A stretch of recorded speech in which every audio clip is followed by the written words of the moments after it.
You're listening to the Family Discipleship Podcast.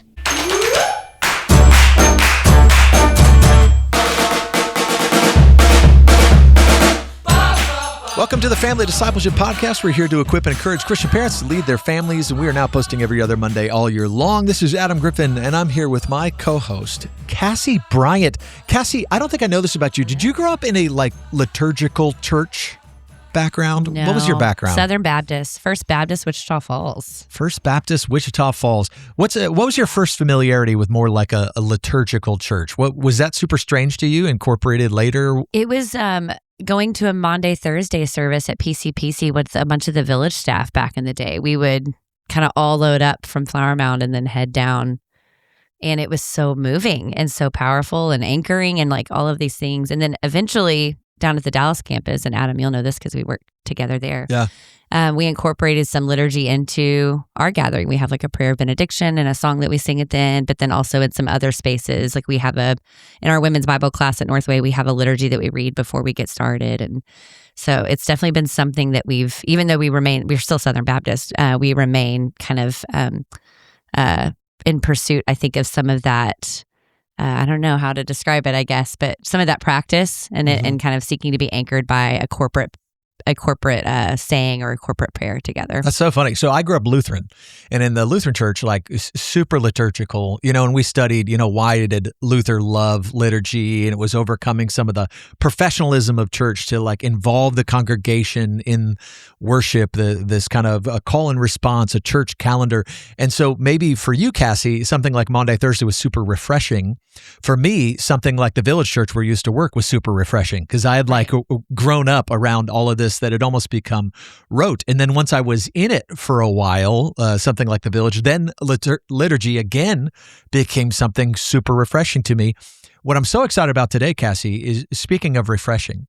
Well, we can talk about liturgy in general and worship styles and whatever, but we have with us a special guest today, somebody that I'm so excited to have on, but has brought something really fresh to this world of what it means to create liturgies and liturgies for things that most people would never think of. So ladies and gentlemen, let me introduce you to our guest today. Guess what, Cassie Bryant? On today's episode, we have with us Douglas McKelvey, the man who makes every moment holy. Douglas, how are you today?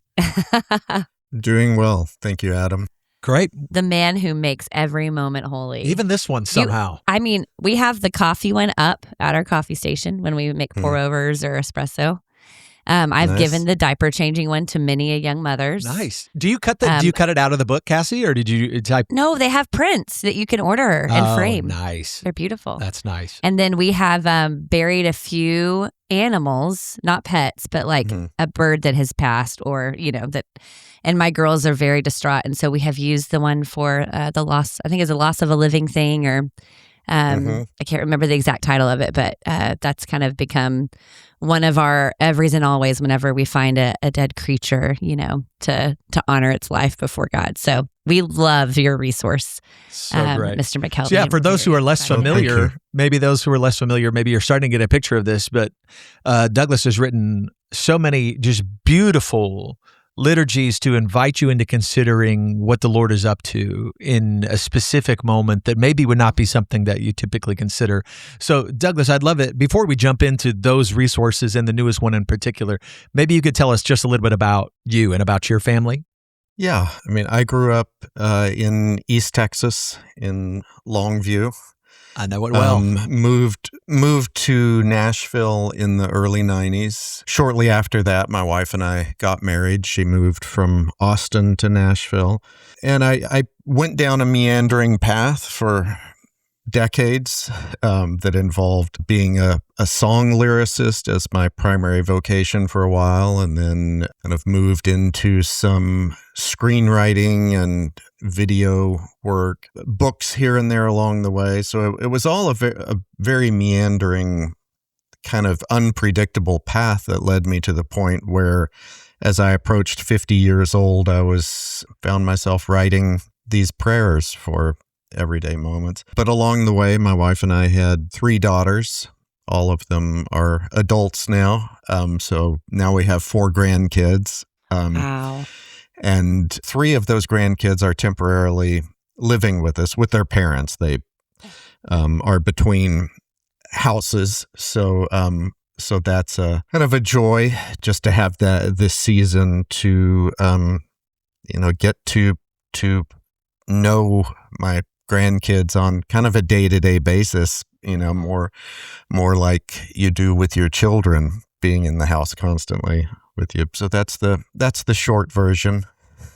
That is so fun that they're staying with you. It's kind of the dream for a season, I'm sure. You don't want it forever, but it's fun that you get to know them in that way and get to help and bless your kids with that generosity in that space. You kind of touched on this, but can you speak more specifically about that path to writing the first Every Moment Holy and what stirred up, that desire in you? It was during a season when I'd been working on a novel for quite a while, was growing increasingly frustrated with myself and somewhat despondent at my lack of discipline on an ongoing basis, that I think I'd gone through a stretch of several weeks in which my typical pattern had become that I would sit down in the morning with the best of intentions and ready to start writing, and next thing I would know, it was lunchtime, and I had read a lot of interesting articles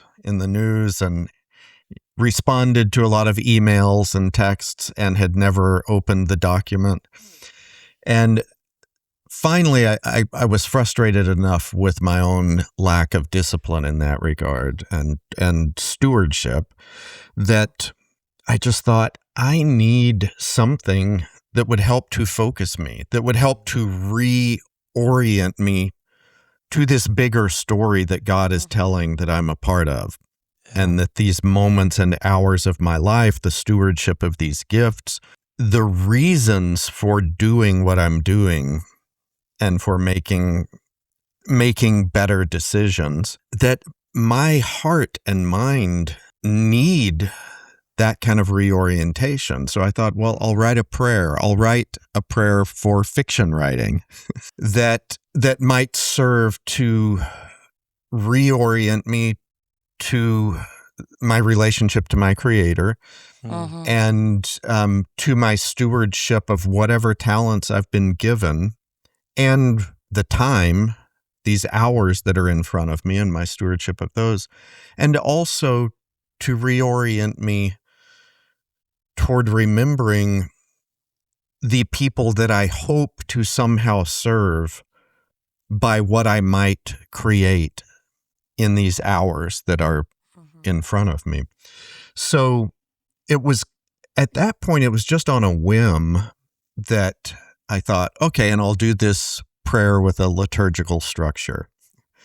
I had not grown up in liturgical churches, quite the opposite. But in college, I had encountered the Book of Common Prayer.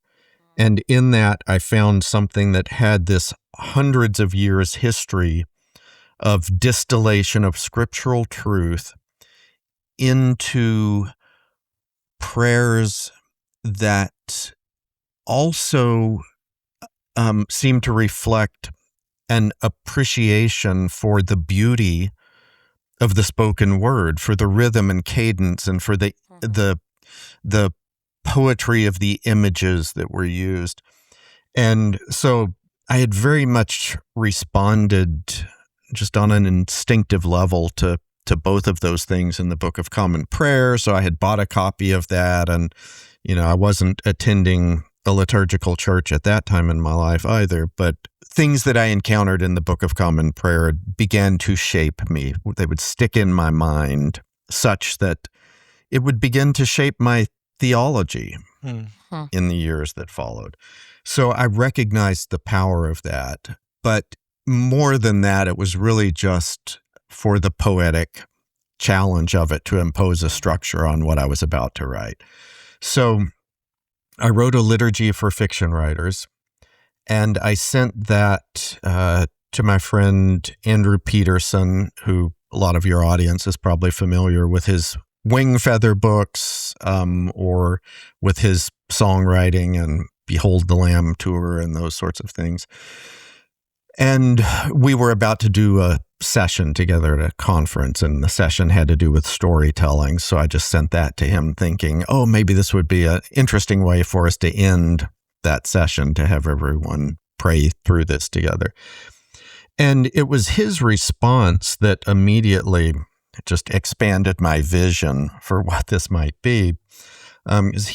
He said, yeah, this would be great for the session, but man, I wish I had a liturgy for beekeeping and one for gardening, and listed another thing or two that are interests of his.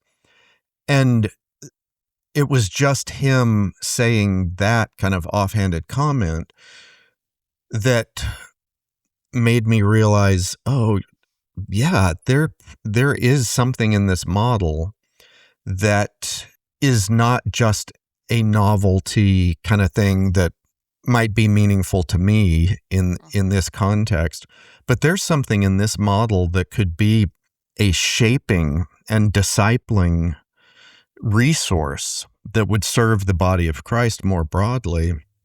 And almost immediately, as part of that, I thought, and what if families adopted some of these in the rhythms of their lives, such that there would be children who would grow up returning to some of these prayers over and over throughout their lives, experiencing it as these moments of reorientation, of practicing the presence of God, as some people use that phrase, which of course is just a way of saying practicing an ongoing mindfulness of the fact that God is always present with us, and that the Spirit of God is ready and desires to use all circumstance in our lives for our good and for His good purposes and the expansion of His kingdom in, around, and through us. So that was where the project began, and almost immediately the vision for what that first book might be was there. I mean, I was just typing up a book proposal as fast as I could, trying not to lose any of the ideas. And most things in my life do not happen like this, don't come together this quickly. But within a couple weeks, I was sitting over lunch with the managing editor at a publisher and pitching this idea. And he stopped me halfway through my spiel and he said, "Let me just say, we'll do this." That's awesome. And it was it was an interesting journey from there, which we don't need to get into, but it was just, a couple weeks from, oh, here's this thing that I need, to, oh, yeah, let's see if we can serve the church in this way. And it was only as I was in the middle of the process that I encountered, I thought, oh, this is a new thing in a way that we're doing. These prayers that are liturgies for daily moments, right? I was never setting out to try to recreate the great liturgies that the church already has for baptism and for the Eucharist and for weddings and all these other things. I was, wanting to help people see the holiness and the presence and work of God active at all points in their lives. But I thought, so this is kind of a new take on this. And then someone along the way gave me a book that was a collection of prayers from the early Celtic Christians in Ireland. And I realized, oh, this is even cooler, because they have, they had prayers for before milking the cows, for covering the coals of the hearth fire at night. They were so consciously placing themselves again and again in this larger story of what God was doing and what, I love it. How history was moving toward this eternal new creation, this consummation of the redemption of all things at the return of Christ. And so at that point I realized, this is not a new thing. This is an ancient resource of the church, that there was a time and place when the body of Christ recognized the value of this and was engaged in this practice. And all I'm doing is reintroducing in our current cultural context this ancient practice that the church had already found valuable. Yeah, let me ask you about that, because I think the way you describe the kind of, maybe you wouldn't even say writer's block, but like this hesitancy to get rolling on writing that morning. I think people feel that about so many things, but in particular, what we focus on a lot here is like discipling our kids, literally leading our kids towards the Lord. There's 100 other things going on. So we find out at the end of the day, what did I do to lead my kids towards Christ? And you might look back and go, I don't know that I did anything. There wasn't a moment today that I would say was holy or considered holy, whether it was milking the cows or doing the homework or changing the diaper or making the coffee like Cassie was talking about. And I think a lot of parents are unsure how. And I think a lot of the work you've done can help parents bridge that gap to think about, hey, how can I make this moment holy? Not to say that like the Lord is waiting for me to do something, but in the sense of how do I consider, I like the word used, how do I reorient myself around what has become very routine to remember that this moment is something I honor the Lord in. On our show and in our work, we talk about leveraging moments, about saying there's opportunities all the time to be sharing your faith with your kids. What does it look like, you think, for a family to take some of the work you've done? And we'll talk about the new work on rites of passage here in a second. But for a family to take some of the work you've done to practice the presence of God in ordinary routines, not just individually and not just in the church worship service, but in the home, how do you imagine the work you've done blessing a family in that way? Well, what comes to mind first is just over the years, because we're closing in on a decade of investment in this project and the various books. And so there have been stories that have filtered back, or when I'm in another city speaking at some event and, families will come up afterwards and give me a little bit of insight into what some of these prayers have meant for them. And, I remember when the first book had come out and had just been out for a little while. This would have been, it was released in the fall of 2017.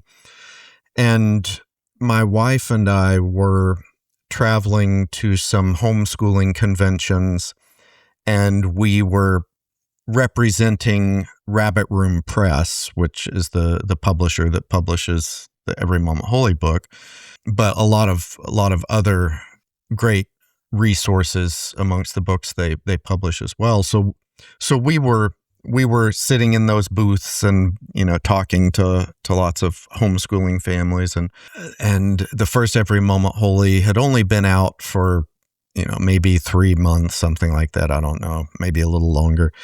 But there was a woman who came in with her toddler, and she said that she had adopted the practice of routinely praying liturgy for the changing of diapers before they would change, her son's diaper.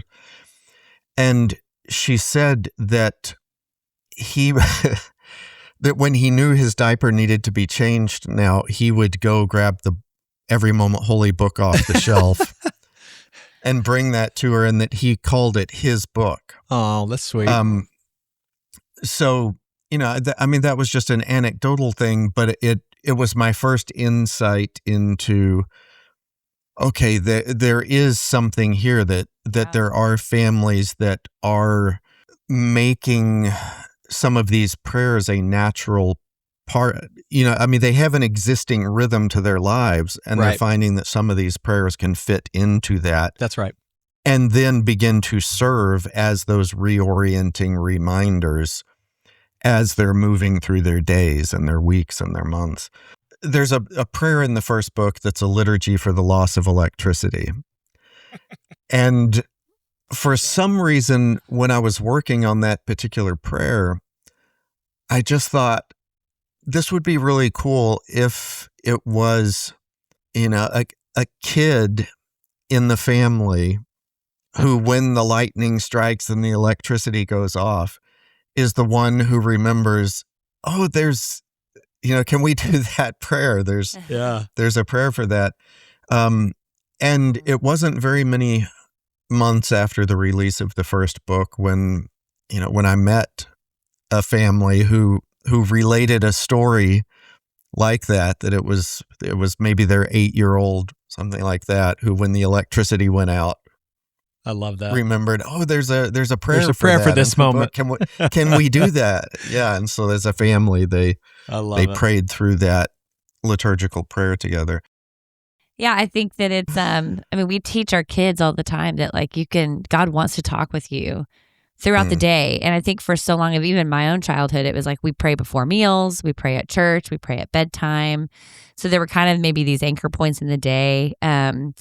But this idea of praying without ceasing, you've given them a resource for no, really, you can encounter God and you can speak with him about anything and throughout the day. And it's just such a powerful tool for parents who either are too tired to have that kind of imagination or to kind of put it to words, but to give them that tool. And then for there to be a shared language across a community is huge, for there to be kind of we have our sayings at our church that we teach parents and teach kids, and, Eastside, where Adam has that. But, for this broader community, even if you were to call it the rabbit room community or whatever, for them to have this shared language, I imagine these kids going off to college, maybe even, and finding out that they had prayed some of the same prayers during, some of these same moments. And it's just really powerful to think about how you've equipped families for that. That task of training up our children to consider prayer throughout our day, to pray without ceasing, and to leverage moments. The pivot, so you've got these kind of resources about moments and everyday moments, but now the newest one is about rites of passage, which we've kind of called milestones in our ministry to families. Hey, there's these milestones that are going to happen. Some happen naturally, they just kind of happen to you, and so then you mark them so that you can look back as an Ebenezer. And then some you're going to make, so that you're going to have tradition or rites of passage that you're going to make in your family to then mark and remember God's faithfulness. And so, what led you to write this rites of passage one for families? So the progression of the books was, there was that first one, and we didn't even envision it being a series at that point. But that's around 100 prayers that are just this wide cross section of moments of life. The second book is subtitled Death, Grief, and Hope. So it is actually longer than the first book, but it is focused on prayers for those who are dying, and those who are grieving the loss of someone they loved. And then the third book was a return to this broad cross-section of life, but I invited 60 other authors to be a part of creating that book.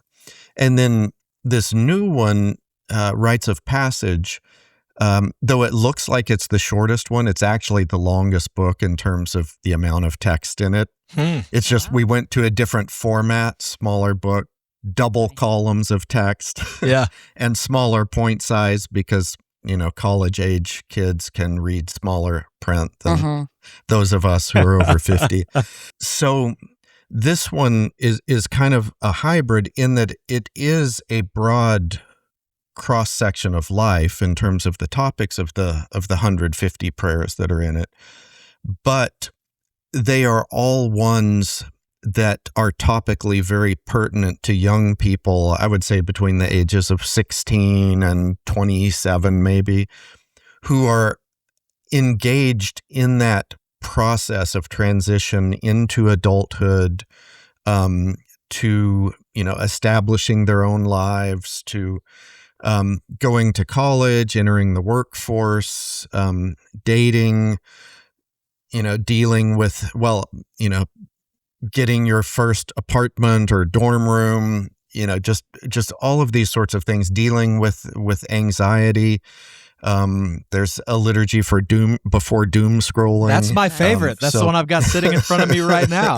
Can I read part of that real quick? Because this is sure. That what I love, Douglas. Obviously, as you're describing these, there's so many. There's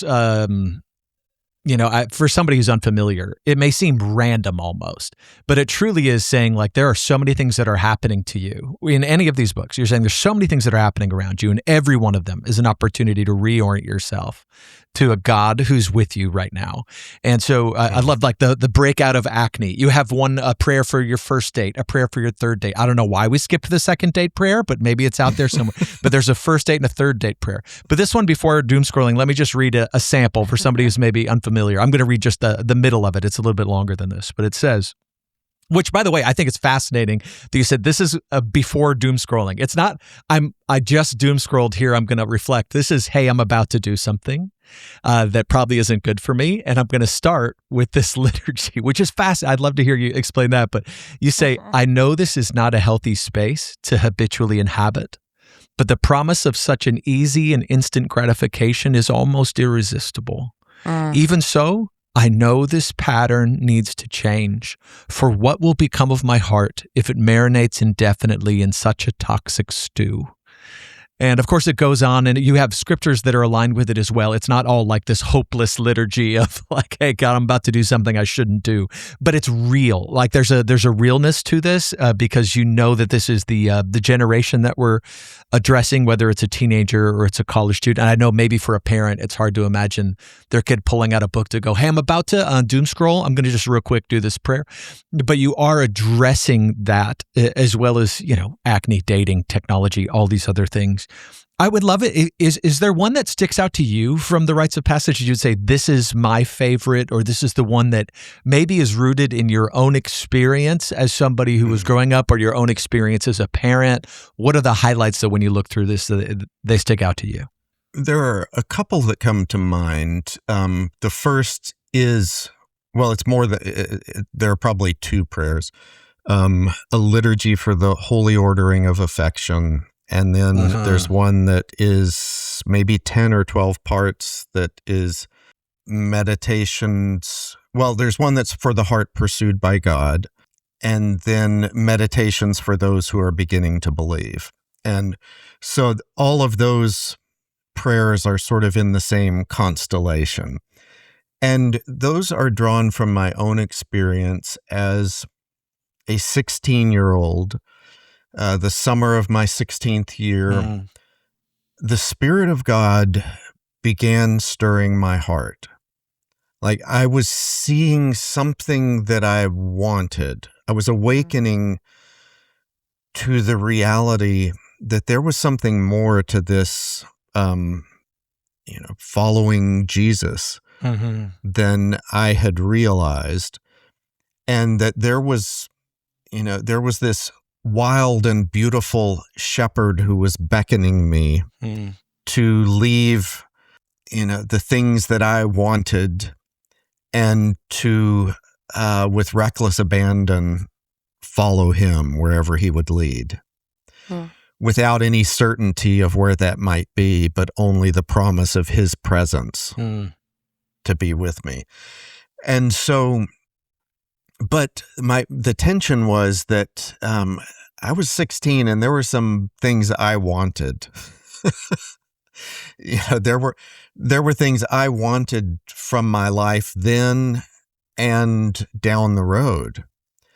And I recognized that those things couldn't ultimately coexist, that a choice had to be made. And I knew that this was no trifling thing, that it wasn't just a matter of voicing particular words, but that radical honesty was required in that's a good way to say it. Conversation with my Creator. Yeah. So that tension lasted for a while, and it brought me to this point of saying to God that you can, well, just being honest and saying, I know you're pursuing me. I know you're calling me. There are other things that I want more than I want you, and I recognize that. But I do want to want you more Good. Yeah. than all other things. Yeah. And so I give you permission. If you want to change my heart, you can do that. You can change my desires and bring me to a place where I do desire you more than I desire the other things that I just want. And at the time, in hindsight, I can look back and say, okay, that was the point at which the hook of Christ was set in my heart. I thought I was just being honest about something that I didn't know how it was going to end up. I was just, saying I can't change my own heart. But with the benefit of hindsight of 40-something years of intervening life experience, I can recognize that point I was at then, what I was saying was, I recognize that I want my will to be done. Right. That's right. But God, I give you permission to work in my heart so that I can say your will be done. And now I can see that that's actually the place where I've lived my entire Christian life. That's what it means I think part of what it means to work out our salvation with fear and trembling. It's what it means to take up our cross daily, to die to ourself and our own desires. And I can see now that in that moment I was doing that. Yeah, and that's what I think is so. What you're touching on is what I think is so powerful. In particular, the rites of passage one is the honesty that seems like in reflection, this is what it's like to be going through that. And I'm going to be honest with the Lord about it. Not just flowery, like the writing is beautiful. And I should say the art is wonderful, but it's not flowery to the point of romanticizing the moment. It's a beautiful expression. Like I think about the prayer you wrote for the person, I can't remember the exact phrasing, but the person who feels socially self-conscious or socially uncomfortable. And the art that's displayed there really resonated with my heart. And the prayer resonated with my heart. It's like, yes, you've done a good job of capturing the reality of what feels unsettling in a moment. And I need to be reminded of this, what you call this wild, loving shepherd who's pursuing me. Yes. Cassie, will you take us from there? Yeah, just thinking about how like rites of passage, they a lot of times, most like large changes in life, these young adults are navigating so much change, and oftentimes that includes like grief, uncertainty, kind of reckoning or crossing that bridge from maybe their parents' faith to their own. So I'm so curious how you hope, and then how you see these liturgies kind of helping them kind of in that transition. How does it help them process their grief in the change, maybe their excitement, their doubts, and kind of just that crossing of that bridge of total dependence in some ways to independence? What seems to have happened with the prayers in the Every Moment Holy collections in general is people find in them an articulation of what might be in their hearts in the midst of a given experience. Yeah. And the most frequent comment that I have received, that the publisher has received over the years, is it gave us words to express what we were experiencing when we didn't have the words at the time. So my hope with rites of passage and the prayers in that are that it will continue to do that same sort of thing, but in this case for young people as they are walking through those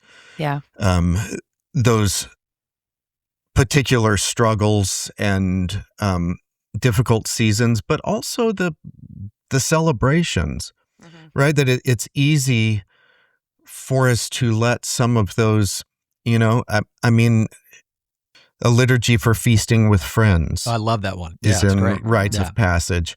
And people who have used that one for just, a gathering with friends, a lot of people have used it for Thanksgiving meals or, that kind of thing, which is great.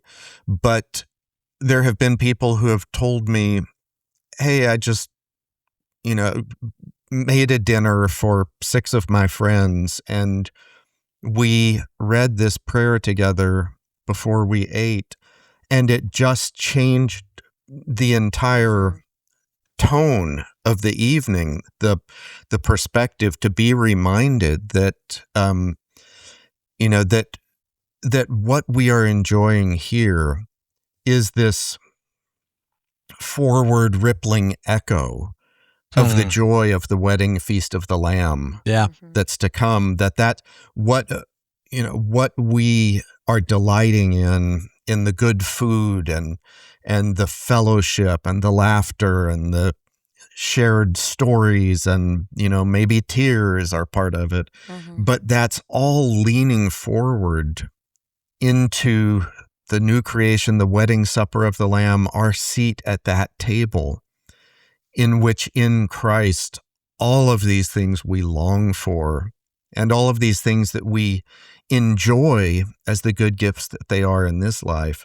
But this is actually a poem that we're experiencing, that we're living through, that is about that greater feast yet to come. So I hope that the prayers in this book do have a shepherding kind of service that they can provide, that the book itself and the prayers in it can be a companion for young people in this season of life as they're stepping into adulthood and learning what it means really to begin to follow Jesus for themselves, and to have to wrestle through that, all that goes with that. Yeah. You're exactly right. It does give words. It helps them to articulate, and then it helps to consecrate that moment so that it kind of becomes holy. It becomes something they remember because they were able to pause and offer a prayer. We, like I said, we use the one about the loss of a living creature or living thing. And, as an adult, my heart is, my conscience may be a little seared towards the bird that I see, or the squirrel or whatever it is. But as a child, they're so moved by it. And so, it's so good for my own heart to slow down, to stop, and to slow down, to enter into their feelings. And then for them to have these words, it helps them make meaning of why they're sad. Well, you're sad because God made this creature. And this creature is now gone, and so it's been such a helpful connection point even between us. But then I think about, there's one that we've read. We have people who live with us, and when they move out, we read a liturgy. I'm trying to think of the one. It's maybe a liturgy for saying goodbye and kind of not knowing, what your interactions are going to be with this person moving forward. And so that's helped make sense of that moment and to consecrate the parting, of a friend or a housemate. And so we've just been so grateful as a family for the resource. I've been so grateful even as a minister for the resource to be able to offer it to members of our church who kind of need help making sense of moments or rites of passage in their own lives. And so thank you so much for your faithfulness to do the work. We always ask our guests at the end of an interview how we can pray for you. And so if you would share ways that our listeners can pray for you, then they're so faithful to do that. And we'd love to enter into prayer for you. Yes. I have come to value the prayers of other people on my behalf greatly over the last several years. Same. This is kind of a big year for this whole ongoing project of these prayers, because there is the new book, and that just recently released. But we also just this past week had our first Every Moment Holy live event, and that's going to be a touring event in the fall. And so it's a big undertaking, but we're so excited about it. And it looks like colleges and universities are going to be one of the primary hosting entities, that will bring this in. And so the opportunity to interact in that way with college students. I just have a sense that something good is afoot there. Good. And anytime that God seems to be orchestrating something, there is a very real resistance to that manifests in so many different ways. I mean, I won't go into details, but even just this event we staged last week, I mean, there were a lot of things on many fronts just falling apart and creating chaos for me and for other people who were involved in trying to put this event on. And yet, by the grace of God, it happened and seemed to be very meaningful to people. And so that's an event that involves 4 different recording artists, their songs, liturgies from the books, and then personal narrative all woven together, in this one continuous narrative arc. And then we've also this year launched the Every Moment Holy Prayer Songs project, where I've been working with artist and producer John Lowry, and we have been taking text from some of the prayers and creating songs that are aids to meditative prayer. Some of them only have 1 or 2 lines pulled from the prayers, and they're created to be seamlessly loopable, so you can put it on repeat and just kind of linger, in that particular expression of meditative prayer as long as you want. Wow. And we're on an ambitious schedule trying to release a full album, 10 additional songs of those every quarter. Wow. So, Oh, wow. yeah. No big deal. So there are a lot of good things happening, but, as I said, there seems to be also a lot of resistance to Sure. that. And I just recognize my dependence on God's strength and grace. The single that's about to release from those prayer songs is one that's based on Exodus 14:14. The Lord will fight for you. You need only to be still. And that is, that has become kind of a life verse for me as I've walked through this process, because I've just recognized again and again how that all I bring to this is my weakness. Good. And that I'm entirely dependent on, God bringing to completion the good works that He has prepared in advance for me to do and has prepared me to be a part of the doing of. So Good. Yeah. I love that the ministry that you've done, you could just be trying to write books and sell books, but the ministry that you've done is ministering to you as well. Because what you're doing, I love the way Cassie summarized it. Your ministry has, at least this aspect of it, has centered in articulating and consecrating these moments unto the Lord. So whether it's you're facing resistance right now, or whether it's as you prepare to give your next talk at the next college campus, that the way the Lord has ministered through you, the Lord would also minister to you. So Douglas, thank you so much for that. Thanks for the time today. We're so blessed by this conversation and your creativity. Thank you, Adam and Cassie. I enjoyed it. Well, thanks for listening, friends. If you think it's as important as we do to disciple our families, please help us out by giving us a great review wherever you listen to podcasts. You can visit one of our sponsors and share this episode with one of your friends. If you want to keep up with us or join the conversation, you can find us at familydiscipleship.com or follow the Family Discipleship Podcast on Instagram and Facebook. Episodes of the Family Discipleship Podcast release every other Monday all year long. So we'll talk to you again in 2 weeks.